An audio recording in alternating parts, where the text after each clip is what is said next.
we coming to you live on the MisippBROs, man, on a beautiful Monday, all across this world, all across this land, dude. Let's get on it, man. We got to talk about this new camisa here on me. Get your Bitcoin, get it fast. And while you're at it, get your sports news from the MisippBROs. We're happy to have you, man. I got my bro out there, looks like in Arizona. And we are going to knock it down, dude. We got NFL, NBA, World Series, Game 6, dude, coming at you tomorrow, dude. And we're going to talk some off-the-ball stuff as usual, man. Getting on it, under 30 minutes. Let's get on it. Who we got with you? Chat with us. Like, subscribe, all that great stuff. Mark, what you got for us today, bro? Dude, that came in strong. You must have gotten in that DDP yoga this morning. I can tell. Woo! You know it, baby. Get on it. You are either deep in quarantine and wanting out, maybe juiced from a DDP yoga workout, or maybe that Chilean food and chivalry and culture. Maybe they're spoiling you down there already, Chad. You look alive, my man. You look great today. Dude, man, I'm going to tell you, man, you all of the above coming into one, dude, and juice just goes boom, bam. Let's do it. All right. Is it true you're quarantining regardless of your vaccination status? It's true. Yes, dude. And you know what? It's been working for them, but I am in a 5-day quarantine, regardless of anything else. Everybody, including my beautiful wife, is quarantining here with me. Everybody, 5 days, either in a quarantine hotel or in a residence, dude. So crazy enough, dude, we actually had the government come by today and check on us and check our passports. I'm like, whoa, dude, this is out of control, man. They are really doing their thing down here, dude. People think California's crazy. You know, they call it California and all the lockdowns and got to show your vaccination card to dine anywhere. Let me just say, down here in Arizona, there's one scenario where a mask is required. One. Can you guess it? No, I'm not going to say that. Go ahead. When you hail an Uber or a Lyft driver. Because of Uber and Lyft rules, they still ask for the mask mandate and whatnot. But I'll tell you what, as soon as you get in there, usually the first words out of the driver's mouth are, I don't care about these if you don't.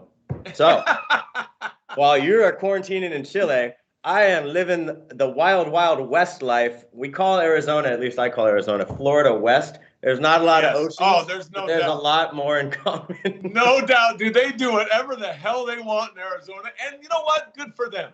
We need all kinds of different, not everyone needs to be the same. Let's all stop that garbage, dude. And you know what? Good for Arizona. It is the crazy Wild West out there, dude. And so I bet you're having a time, dude. There it is.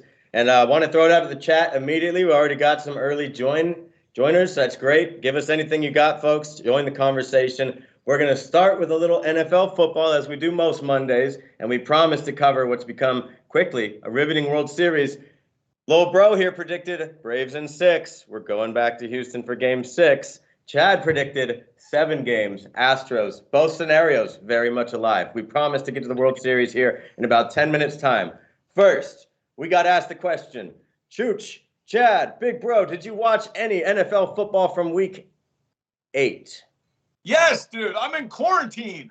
Of course I did, dude. Shit, I was counting the minutes, dude, to that freaking game kicked off, dude. And by the way, I'm 4 hours ahead of you, dude. So if you want to know the future, just give me a ring, all right? And anyways, starting off at 4 p.m., dude, here for the MisippBROs, dude, coming at you live from Santiago, Chile, baby. But yes, I did watch some football, dude. Had to maneuver my VPN a little bit. Wasn't letting me in for a second, but then I got in. And long story short, dude, some good games, dude. And how about those Jets Jets? Yes. Jets? Dude, they were knocking people out of their suicide pools like that, dude. Thank you, dude. You just stole my thunder on multiple fronts. I was hoping you might get to the Jets. I didn't know you'd lead off with it. That's great. I think they got producer Bruce here. And we're working on the name, Bruce. Don't you worry. But it's just so great that produce rhymes with Bruce. And there's not really a lot of options there. So anyway, the Jets gave him an early birthday present because our very own producer turns the big 3-5, I want to say tomorrow. Oh, man, you're knocking him out, dude, right now. Bruce. So the Jets. Pro Bruce. Bruce. Jets, baby. All right. Jets. Jets. Jets. And how about Mike White? Yes. White. Okay. So the Jets did knock a lot of people out of their eliminator pools. I run one of those pools, and let's just say seven teams fell victim to that pick. Yep. It's a classic trap game for the Bengals. They weren't supposed to lose this game. They're probably looking down the schedule to Pittsburgh next week, and they bungled it. They certainly did. And I got to shout out. Bengals. People forget it's hard to put your hard-earned money on the line on the Bengals, regardless of how good you think they are. No. They're always the Bengals. It's kind of like the Browns with me. I have a lot of new faith, though, in the Bengals because Joe Burrow looks every bit a stud. He looks as promised, advertised. He's the only quarterback in football, Tom Brady included. 2 touchdowns every single game, every single week. Jamar Chase has a big deal to do with that. But they lost. And so hand it over to the Jets. They played some inspired football. They won a game 34-31. That doesn't seem like a Jets line with a backup quarterback. And Chad, I couldn't help but notice it wasn't the only upset. It wasn't the only upset led by a backup quarterback. No. Look at this. The Saints, Jameis Winston won't be eating any W's anytime soon. Out with a torn statement. Hey, at least we don't have to see that. But in comes Trevor Siemian, not even Taysom Hill, okay? And he leads an impromptu. You didn't see us coming. They beat the Bucs and Tom Brady.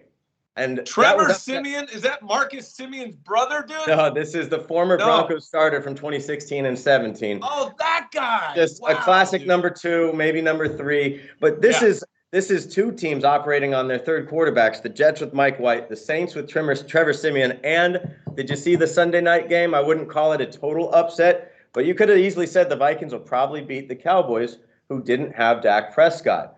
Well, Cooper Rush would like to say hello. His game-winning Rush, dude. That's a great football name. I didn't make that up, and his winning touchdown went from Cooper to Cooper. Cooper Rush to Amari Cooper for the win. Okay, that's what that headline was, Cooper to Cooper. Okay, that makes sense, yeah. Three backup quarterbacks led their teams to victory. Yeah, dude, you know what? Upsetting fashion. Hey, you know what? These guys were the best in high school. They were the best in college, and they're still decent even as backups. And that's good to see, man. Some guys coming in relief, getting some W's, dude. Eating some W's that Jameis would have been eating. But anyways, dude, no, that's cool. That's good stuff, dude. I love to see the Jets get off the schneid, dude, because New York sports has been taking it on the collar, bro. The Giants and Jets are just bad. And so good to see Robert Saleh, dude, get his Robert Saleh. I'm not sure how to pronounce it, but I'll go with Salah. But it's good to see him get a good one there. I'm hoping for him. I like that dude. And so, hey, man, go forward. Hey, and not only that, Saleh's old team freaking came back and showed some freaking backbone. Yes. Now, as Niner Sharma texted me during the game, it was ugly, but I'll take it. And I said, all right, man, but Garoppolo saved his damn job yesterday. What do you think? I love it, Chad. That was a good intro into that game because the 49ers had their fans pretty frustrated at the half, wondering what's going on with the play calling, wondering about this, that, and the other, because I want to say for the third or fourth straight game, they didn't score a first half touchdown. Now, you wouldn't know this by the final score because I believe they got upwards of 30 points. So, yes, Garoppolo and the team showed some poise, some resolve. They made some second half adjustments, put up some points against a team that they probably should have beaten, especially the rookie quarterback. So they got something in Elijah Mitchell, though. I really think they got something, or it's a product of another Shanahan running back. Plug him in, watch him go. We've been seeing it since old dad Mike Shanahan. We've been seeing it since those days of Alandis Gary and Clinton Portis and Mike Anderson. And dude, yeah, that's some awesome, and of course the biggest one, dude. Okay, the biggest one, Terrell Davis. Number 30. But dude, that was some great knowledge, dude. Oh, Gary, dude, I got a glimpse of him in my mind when you said that, dude. Number 22. And Portis, dude, Portis is, if you want to.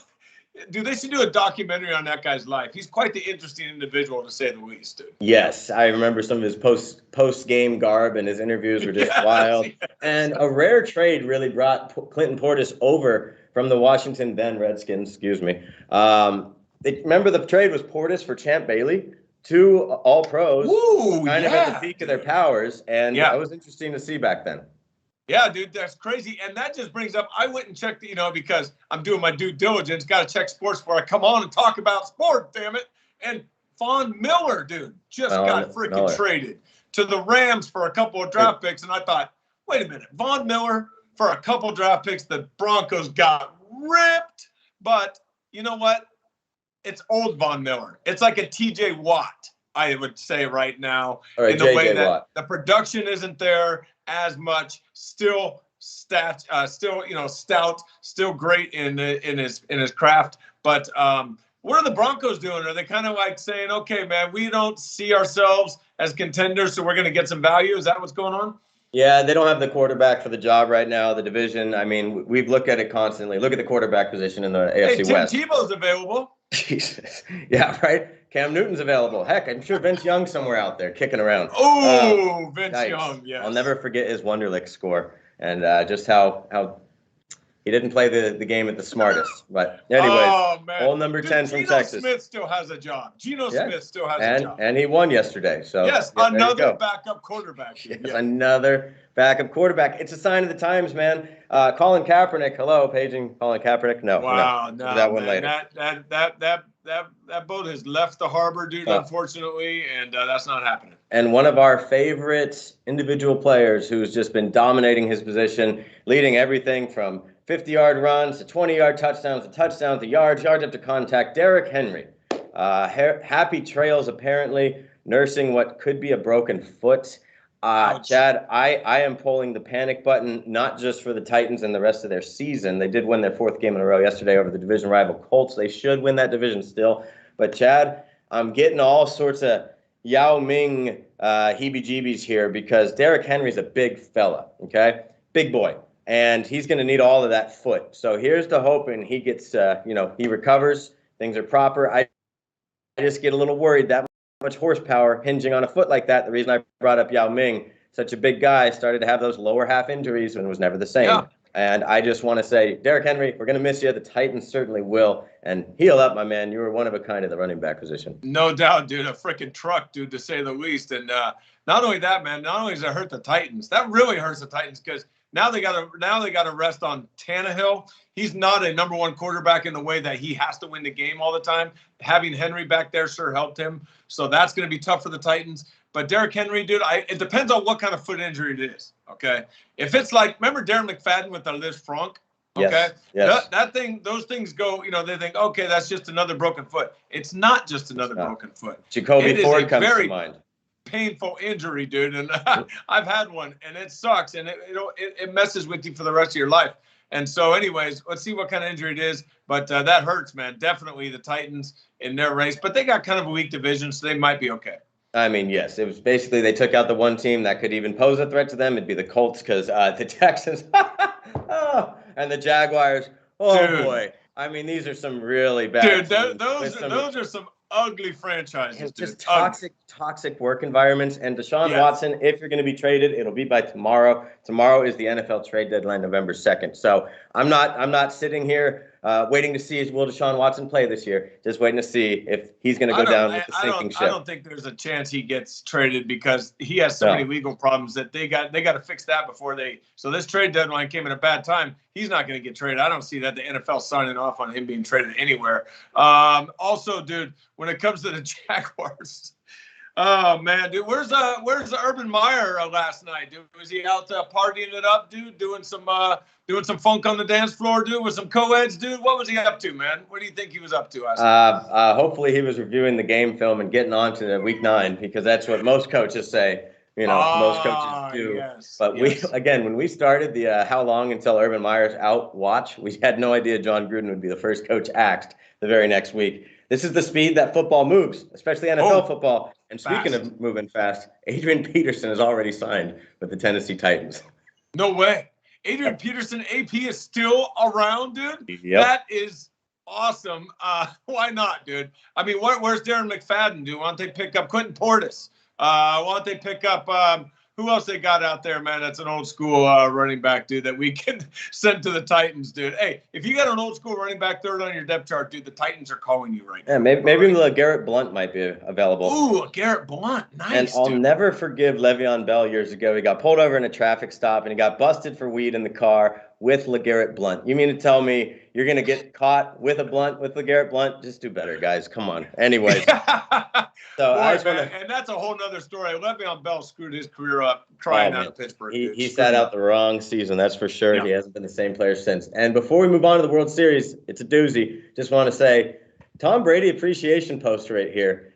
He did lose yesterday, but 375 more touchdowns, or 375 more yards and 4 more touchdowns. The guy is simply in a world of his own. Yes, no doubt. I mean, we don't need to rehash that. From the chat line, Frank Gore most certainly is available. He most certainly will play. And if he plays not just this year and the next, he will have his son join him in the ranks of the NFL. Dude, I'm going to tell you right now, I'd take Frank Gore on my team any age, any time. Dude, that dude is a baller. Nice job, Nene. I like one of my favorite sayings about Frank Gore comes from a longtime friend, Jason. He called Frank Gore 3 yards in a cloud of dust.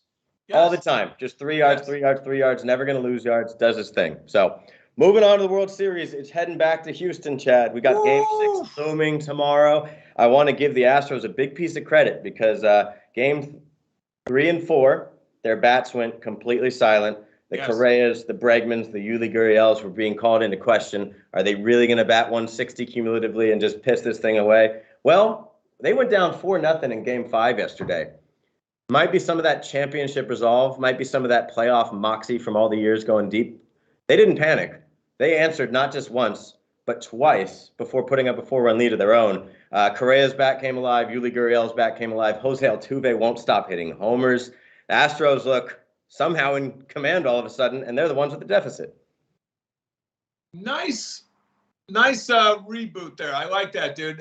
They're not in command. Yes, they won yesterday. They feel better about themselves.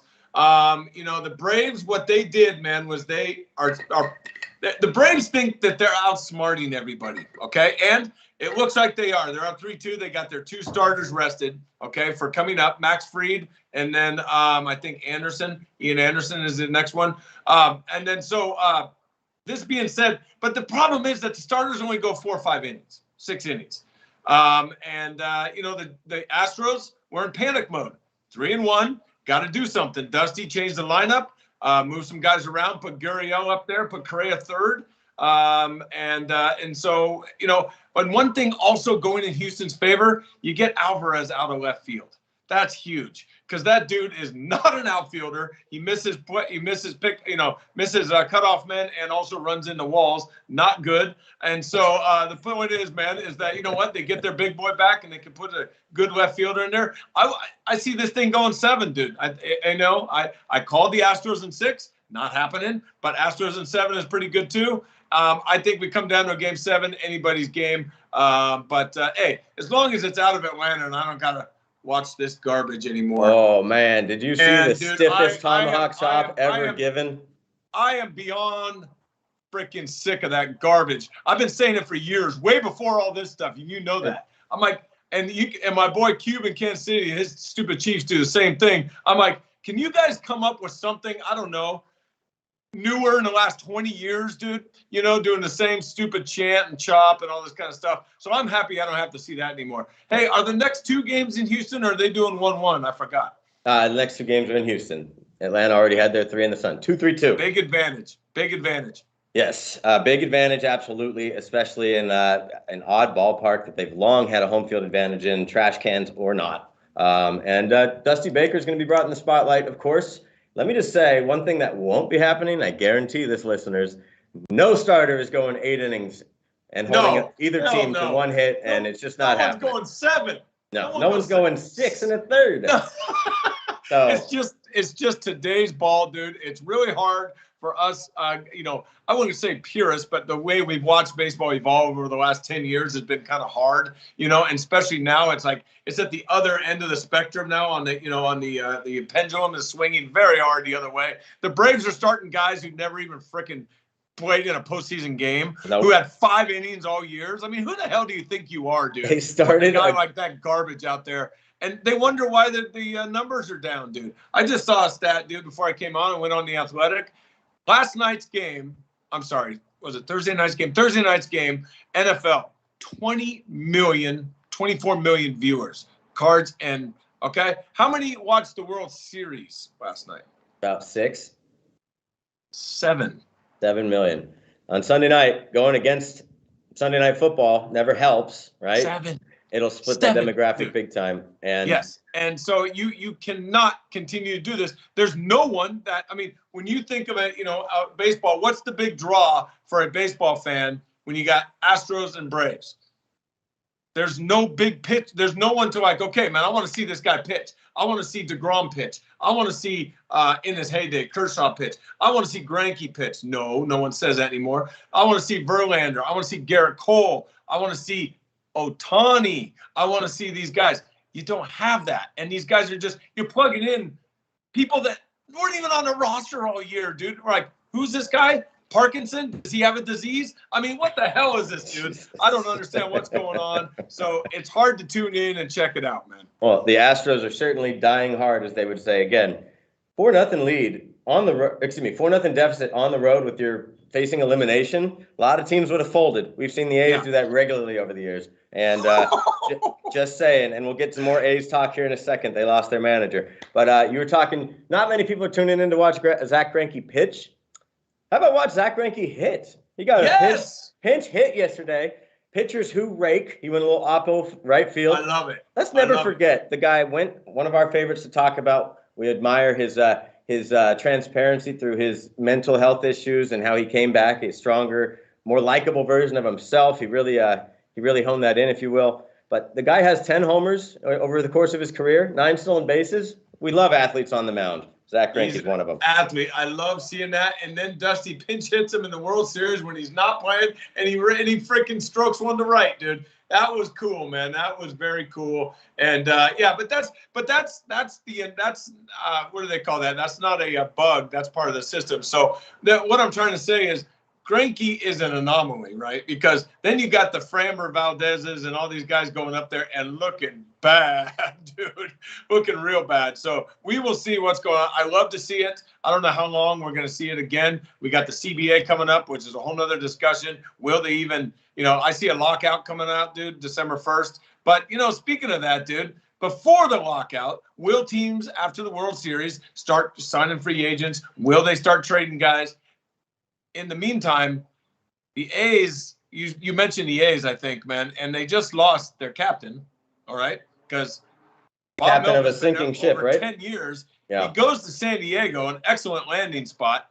And now we're going to see, with money, what Melvin can do maneuverable-wise, how much leeway they will give him, though. Because these general managers and front offices love to dabble in the lineups, love to tell managers what to do. So that's going to be interesting to see. But good for Bob Melvin. I'm not his biggest fan. I don't like some of his switches. I don't like some of his leaving pitchers in too long sometimes, that kind of stuff. I think he's obviously going to do better with more talent in San Diego. Well, I already got to see him donning the brown and yellow mustard pinstripes today during his press conference. Reports say he wasn't happy in Oakland for whatever reason. Maybe he was frustrated with the ownership. Maybe he was tired of the piecing together the teams and rather than going after players and re-signing them. Man. He has, and he'd gotten to a point to me where I thought he would just be a legacy piece. I thought in Bruce Bochy fashion he might coach as long as he wanted in Oakland, but clearly he didn't want to any longer. And it's just so classic Oakland. I've been an A's fan for a long time. And of course, as soon as we get good news on the stadium front, some good news, 4-1 vote says the project will move on. Oakland will continue to push for the Howard Terminal project. The city council is with it. 24 hours later, you lose your manager. Those don't sound like they go together. You're not supposed to be getting off of that ship. So there's something else going on. I don't even really want to get into it right now. But dude, Melvin's smart. Melvin's smart. And don't forget this. The A's are in cost-cutting mode. Always. Okay? And Melvin had a $4 million salary next year. Don't think this is the one team in baseball who will get rid of their manager who was under contract and did not ask for any compensation. Think about that. You just gave away your manager for nothing, so you can't pay him. This is what the real reason is. You think the A's might win 70 games next year? I don't think so. They are going to be a crazy, ugly AAA roster, in my opinion, next year. Yeah, I'm starting to get, flashbacks to like the 2010 Athletics where Kurt Suzuki was back for his second tour and Kevin Kuzminoff was the number 3 hitter. These are the teams I don't want to see come back into the play, okay? Chapman and Olsen seems like happy trails. They'll be moving on somewhere in the next year or two. Wash, rinse, repeat. And we here as A's fans are left with this. And welcome your new manager to the Oakland A's, the Mr. Boring Mark Kotsay. No. Come on. Mark Kotsay, and he will work for what? The minimum. Yeah. Give me Ron Washington on a homecoming of sorts. That's my hope. That's really the best I can hope for. But, Chad, I think I'd lean your way. Feels like a Mark Kotsay. I don't think Washington wants any part of a AAA team, dude. No. And, yeah, big part of the A's fabric just left the team, and they're going to look more unrecognizable next year. We promise you that on MisippBROs. So, and you brought this up, Chad. The San Francisco Giants, their hitting coach went down to Texas. Anything to dig into here other than this is a Giants team that hit more home runs than they had since the days of Barry Bonds. Do you think this has a ripple effect? Definitely. I mean, this is the guy that was, presumably one of their head, if not batting coaches, dude. The Giants have changed their approach. Now, does this totally ruin, their Giants? No, not at all. They got, the Giants have like 8 other hitting coaches, okay? So, but the point is that this guy was the guy that put things in place. Interestingly enough, dude, he goes down to Texas as their bench coach and offensive coordinator.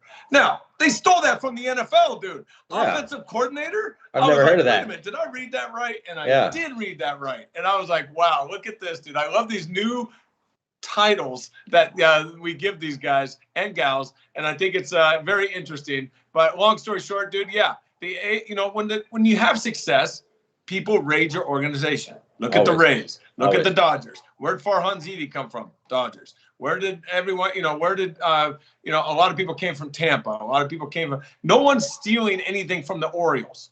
No one's stealing any executives from the Royals. No one is doing that. You steal them from where? People have success. The winners. And with new approaches. And that's, good for this guy. 35 years old, man. He'll probably be a manager someday, it looks like. If they put him as a bench coach is second lieutenant, dude. Well, I just got to point out, Brandon Crawford feels like he had his finest season yet with the bat. He batted over 300 with power. And Brandon Belt was in the midst of setting his career high in home runs by a large margin before he broke that hand towards the end of the year. I just got to think there's something to do with the coach there. Maybe. We'll see. No doubt about it. The Giants have made it very public also, man. They said, the older guys, they call us the old guys, Crawford, Posey, Belt, Longoria. They bought in. They bought into the new approach. They said, hey, maybe this will help me. And look at Crawford had, man, a fantastic year. Posey batted 300. Longoria had a decent year. And Belt, I still contend, and I know it's don't know what would have happened. But if Belt doesn't freaking break his hand, dude, guess what? I think the Giants win that series against the Dodgers. All right. And here's something off the ball, if you will. It might be in the sporting world, but there's no ball being bounced here. Chad, you mentioned F1 racing is drawing huge crowds and esports is gaining steam as they tend to do in this day and age. Is there either one you want to talk about more so than the other? Dude, F1 racing, I came across it, dude, on some of the guys I follow on Twitter, dude, and stuff like that. Joe Pompliano, dude's a good one, man. And 250,000 people this weekend, or last weekend. Woo! 250,000 people, dude. That's a gathering. Over 2 different events. Dude, I look at the macro picture of things, dude. Nice. I invest in the macro things, esports, this kind of stuff. And I'm like, dude, you can't deny 250,000 people, dude, in attendance, man. That's 3 Super Bowl crowds. Wow. Yeah, and so it's really taken off. They got some characters as drivers. They got some panache. People are looking for something different to watch, and that is something to watch. F1 racing's pretty cool too because unlike NASCAR, they turn left and right. Oh man, yeah, there's some more skill there, and they definitely take some hairpin turns. I would love to go to one of those events. I have heard a couple things when it comes to actual, motorsport racing. You just got to go. You got to feel it. You got to feel the breeze. You got to hear the power. You got to feel the ground rumble. And then also this. Did you hear how NASCAR got its name? No, dude. Tell me. All right. So they say some Southern folk, maybe some Southern gentlemen, were sitting there admiring a car going round and round in loops, and one of the fellas said to the other, "You know what? That's a nice car." You know, there's probably some truth to that. It had to start somewhere, right? So it had to start somewhere, dude. From the chat dude, line. I got all kinds of neck card jokes, dude. When I was bartending down in freaking Florida, dude, it was the worst, dude. 5 hours, these freaking mullets would sit at my bar, dude, and watch cars go around in circles, dude. I couldn't stop making fun of them. We'd have so much laughs, but damn, I'm like, how do you do this, dude? I recall the first time I drove across the country, I stopped in the smiling state of Wyoming to take a little lunch break. At the time, it was June, so it's summertime. NBA Finals were on. If I recall, it was Kobe Bryant versus the Celtics. So years 2010 or so, 2011. And I'm in a sports bar, and I request, hey, can we put the NBA Finals on any of these TVs? And as I'm looking around, I noticed that it's the Monster Truck Rally. And the feature player in this crowd is not Kobe Bryant. It is Gravedigger. So once I realized the scenario, the situation, I said, never mind, I'll catch it on my phone. Dude, it's very important in life to read the room, dude. You have to read the room, and you did well that time. You go, hey, can I get don't forget about it. I'll just watch Gravedigger. Yeah. Different strokes for different folks. I mean, we've learned that being around the world. So, that's part of the charm on MisippBROs. Real life experience from real life destinations. Some places you want to be and some places you don't want to be. So good stuff from the chat line. From Nene20. Don't Twitch players now make up to $10 million a year? Yes. Short answer, yes. There's one streamer out there that basically makes his cake however many ways he wants. He's a sponsored athlete. You see him on television commercials. Ninja is the guy who comes to mind. Celebrities play with them. And it's something that's, I understand it a little bit, but even I, Chad, a couple years ago was like, really? People really want to watch other people play video games? Yes. It was a strange concept to me. It's got to be even stranger to you coming from the arcade days, coming from, bases loaded baseball and NES and what have you. But here it is. I understand it because when you're playing something like a first-person shooter, these people can do things behind the sticks, on the sticks, that you can't do. You don't know what a 20-kill streak looks like because you just can't do it. But now you get to see what it looks like. Grenade, helicopter, whatever. And people love it, especially kids, especially teenagers.